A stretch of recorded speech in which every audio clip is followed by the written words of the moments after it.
नमस्कार, मैं हूं सौलत जबी। स्वागत है आपका नेशन वन में। चलिए रुक करते हैं खबरों का। मध्य प्रदेश में विधानसभा चुनाव के परिणाम आ चुके हैं। अब प्रत्याशी जीतकर विधायक बन गए तो जनता का आभार व्यक्त करने निकल पड़े। बता दें कि जिले के कटनी शहर के मुंडावारा विधानसभा से भाजपा के टिकट पर संदीप जायसवाल ने 2013 चुनाव लड़ा था और विधायक बने थे। भाजपा ने पुनः भरोसा रखा और संदीप जायसवाल को दूसरी बार टिकट दी।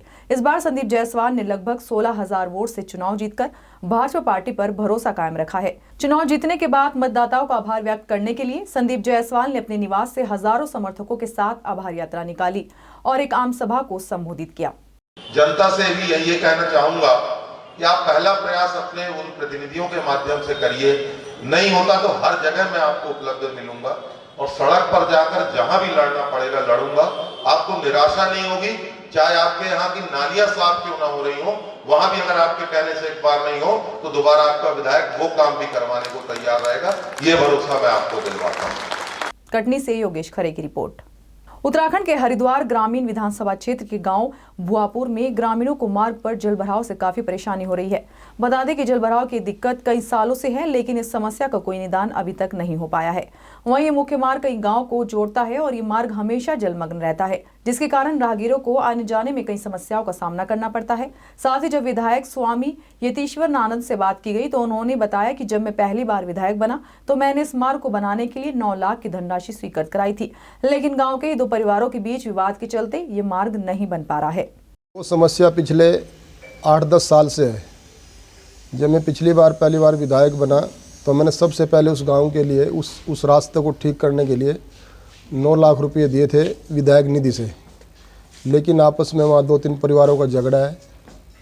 वो उसको बनने नहीं देना चाहते। एक दूसरे के नाक का सवाल वहाँ पर बना हुआ है और मैंने गांव के भी 1-2 आदमी की जिम्मेवारी लगाई थी कि भाई इसका कोई रास्ता निकालो, लेकिन नहीं निकल पा रहा है।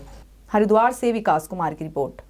वक्त तो चला एक छोटे से ब्रेक का। This program is sponsored by Sumeru infrastructures. Break के बाद आपका स्वागत है। चलिए रुक करते हैं अगली खबर का। जम्मू के कंठवा में वेस्ट पाकिस्तानी रिफ्यूजी द्वारा जम्मू कश्मीर सरकार के खिलाफ प्रदर्शन किया गया। अपनी मांगों को लेकर प्रदर्शन में मुख्य रूप से उपस्थित हुए वेस्ट पाकिस्तानी रिफ्यूजी अध्यक्ष लंबारान गांधी ने कहा कि जम्मू कश्मीर गवर्नमेंट अभी भी केंद्र सरकार द्वारा जारी मुआवजे को लेकर ढीलापन अपना रही है। वहीं उन्होंने कहा कि उन्हें जम्मू कश्मीर सरकार पर बिल्कुल भी भरोसा नहीं है। इसके साथ ही उन्होंने केंद्र सरकार से जल्द मुआवजा देने की गुहार लगाई है। को तत्काल जो है वो कंपनसेशन जो है वो मुहैया कराया जाए और इसके लिए एक डेडलाइन भी आई है कि 31 मार्च तक इस मसले को हर हाल में क्लियर करना है। हर एक परिवार को ये कंपनसेशन जो है वो पहुंचाना है। लेकिन दुख इस बात का है कि जम्मू कश्मीर की जो एडमिनिस्ट्रेशन है ये बहुत ही ढीली है। जम्मू से शमशेर सिंह की रिपोर्ट। एक लंबे संघर्ष के बाद unemployed physical education teacher B Ed Punjab को 22 नवंबर 2018 को पैनल मीटिंग मिली, जिसमें education secretary Krishan Kumar, DPI Sukhjeet Pal Singh, DGSC Prashant Goyal के साथ मीटिंग करवाई गई थी, जिसमें 873 नौकरियों को भरने का आश्वासन मिला था। पर जब बेरोजगार टीचर अपनी खाली पोस्टों के बारे में बताने के लिए शिक्षा मंत्री के पास गए तो उन्होंने यूनियन के सदस्यों को पहचानने से मना कर दिया।